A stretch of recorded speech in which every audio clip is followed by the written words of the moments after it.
Hello students. So I want to accomplish two things. I want to walk you through short answers and remind you of what's going to be on the test on Friday. And then I also want to take you through the long essay questions which were posted to Edmodo. We're going to outline one of them and then I'll talk about the other two. So let's get started with the short answer questions. So there's going to be 3 questions on the test. You've already done one.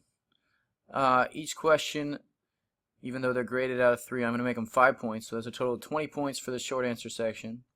I really like number 3. I really like number 4. And there's going to be one more test question on there from these other questions. So number 3, number 4 will certainly be on there. Let me talk about number 3 real quick. Let's take a look at a map. So here's an example of an empire during the 19th century which had many different ethnic groups in it. So if you take a look, this is the Austrian Empire, the Habsburgs, and these are the different ethnic groups: Germans, Hungarians, Czechs, Slovaks, Poles. So you can see there's a bunch of different ethnic groups, right? And as nationalism grows, the idea becomes, why are we all under the authority of an empire? Why aren't we our own nation? We are a unique cultural group. We have our own heritage. So the Hungarians start to say, Hungary for the sake of Hungary. Why can't we be a nation? And the Czechs start to say, Czechoslovakia for the sake of the Czechs. We're a unique nation, right? So that's the biggest part behind nationalism, is that these large empires, they start to have issues when their people say, we are a unique group and people and we should have our own nation. Alright, so that's it for the short answer stuff. So I'm keen on 3, 4, and then there'll be one more on there. And it won't be your question. So if you already answered 3, well, I'm going to give you a different one. Okay? So just know that. It won't be the one you already answered with your group. Alright, let's look at the other thing I posted. Chapter 22. A timeline of the 19th century. A study in continuity and change over time. So we're looking at how things continued. For instance, like conservatism, right? That would be continuity. Change over time. How things change. New ideas like science, like Darwinism. That would be change over time in the area of science. So it's done by sections, but major events that set the whole stage for what's coming from the years 1815 to 1850. Couple of things. 1812, Napoleon's downfall. He loses the Battle of Moscow. Russia is his demise. 1814, Louis the 18th. So Louis put back on the throne because of the conservative members at the Congress of Vienna. He writes a constitutional charter of 1814, which actually protects certain civil gains made during the French Revolution. So he allows some of the liberalism and the people, what they wanted, their rights in this document. But overall, the Congress of Vienna reestablishes traditional monarchs, powerful families, and the old system, feudal aristocracies from the time before the French Revolution and the age of Napoleon. Alright, so that's the basic background for everything in this chapter, because if you think about it, we didn't talk about nations really independently, because Napoleon had conquered so much of Europe that everything almost was under his control. So after 1815, nations again have their independence and autonomy from France. They're not under the Napoleon reign. And we're going to talk about a few of those. So what's your job? Alright, here's your job. Number 1, you're going to outline on your own. And that's going to be part of your test grade. Okay? It will certainly be worthwhile to do a good job on that for your test grade. Number 2, I'm going to go over the thesis for you with number 2 and explain a little bit of the history, but then you're going to outline that one yourself, and that will be a part of your test grade as well. And number 3, we're going to use this as an example, and I'm going to outline the whole thing with you, including the test grade. I'm sorry, including the thesis. And that will be part of your test grade as well. So by the time you're done, you're going to have 3 outlines. Number 1, you're on your own. Number 2, I help with the thesis. Number 3, we do the whole thing together. So, what does that mean for all this information? That means you skip Greece, and independence. We'll come back to that one. We're going to work through number 2 together. Number 3, Ireland and the Great Famine. We'll return to that. That's interesting. Potatoes. Potatoes are a big deal. See? Potatoes. Okay. And France. That's the one we are going to work on in the beginning. We're going to work on the thesis together, and then you're on your own. France, there's a lot going on here. So you're going to have to work through this information. I'll help you. The rest you skip. Austria, skip. Prussia and the Frankfurt Assembly, skip. And we'll work with that later. Alright, so let's start our outline for Great Britain. Alright, so we're going to focus in on number 3 to work through together and create an outline. It says, between 1815 and 1848, the condition of the laboring classes and the problem of political stability were critical issues in England. Describe and analyze the reforms that social critics and politicians of this period proposed to resolve this problem. Okay, so I'm thinking about social, political, keeping those things in mind. And let's go to our outlines. So start your own outline for this. Pause the video if you need to. So for this synthesis point, I know we're talking about society and politics in England. One of the things that affected all of Europe prior to this was the Congress of Vienna and the push for conservatism all over Europe, right? Okay. Now, let's look at our notes a little bit for England and see what else impacted them before this time period. Well, they're very stable, considering that they're the one country that really wasn't impacted all that much by Napoleon, but they can't help but be impacted because they were also involved in the wars.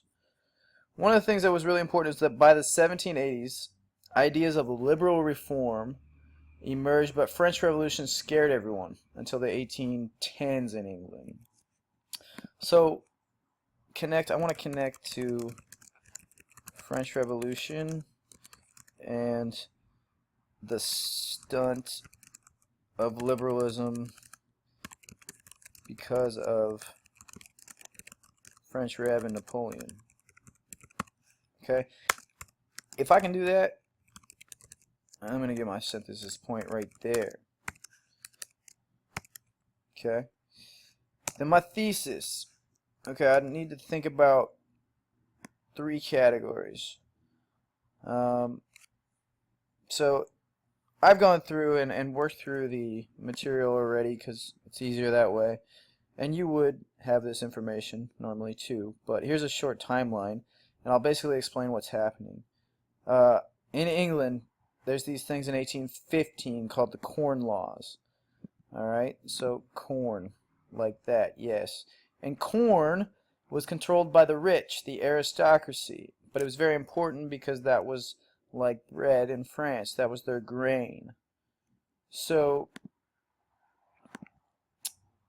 they passed a law that benefited them, the upper class. They control the government. They're what's known as the Tory party, which is basically the aristocracy, the upper class. And they passed this law that benefits them through the sale of grain. Then they passed another law called the Six Act, which allowed the government to not allow any public meetings, and freedoms were then limited, especially freedoms of the press. Okay, so that becomes my X. Let me show you here. So I said early laws are created by aristocratically controlled parliament. That's the upper class. They control parliament, the Tories. And these laws, they benefit the upper class. So that's what my topic sentence is going to be about for X. Then I'm going to talk about the Corn Laws. how when they limited the imports of grain and they heavily taxed that, so people, the lower class, are forced to buy from English farmers, and that's the aristocracy. The people who are running government are also controlling the businesses. They passed another act, that act in 1819. If I can add dates, even better. If not, it's okay. The Sixth Act, which doesn't allow the lower classes, the middle class as well, to meet, and freedoms are limited so that people could not unite. Mainly the lower class. Middle class doesn't really exist too much yet. So that's going to become my X. I'm going to work back to my thesis. So make sure you get that down for everything for body paragraph 1. Then let's look back. Moving forward, there's a lot of progress made from the 1820s on through the 1830s. So I made that my second point for the body paragraph. 1820s and 1830s, passage of more liberal reforms as Whigs pushed for liberal agenda. So this is, Whigs are the party against the Tories, the other powerful party at the time in British Parliament. They pushed for 2 bills, which I included. The Reform Bill of 1832, which allows a greater number of men to vote, because something maybe we want to include in the beginning is in the early 1800s, only 8%, a very small number of English men can actually vote. It's the wealthiest landowning aristocracy. So that would be these people who created the Corn Laws. But by 1832, they're reforming those things. So greater number of men able to vote, not universal suffrage at all, not allowing all people to vote, which is suffrage, and it's strictly for males. So not universal male suffrage by any means. Another thing, the Chartist movement begins, and this is a push for universal male suffrage, allowing all British men to vote. It gains some support, but by no means is it accepted. But there is liberal progress in the 1820s and 30s. And point number Z, XYZ, so that would be letter Z. By the 1840s, we start to see some progress, serious liberal progress. They're forming leagues like labor unions, and they're also passing acts like the 10 Hours Act, which limits the workday for women and children. So they're protecting the rights of workers. So I put that in like this. Organization of people leads to powerful reforms. That's going to be my Z. And then the Anti-Corn League was an example. Analysis. Essentially a labor union that's advocating for the rights of working class women and children especially. And then the 10 Hours Act. That's what I meant. Take that here. 10 Hours Act passes a law, protects the rights of workers, women, and children. Okay, I'm going to pause it there, and then I'm going to go back to my conclusion. So I kind of worked backwards. I've got 3 ideas, and I'm going to put them together in 3 categories and show you what it looks like here in a second. So I'll pause the video. Alright, to work through the thesis, I went back to the original question and thought about what I need to do again. Okay, focus on social, political.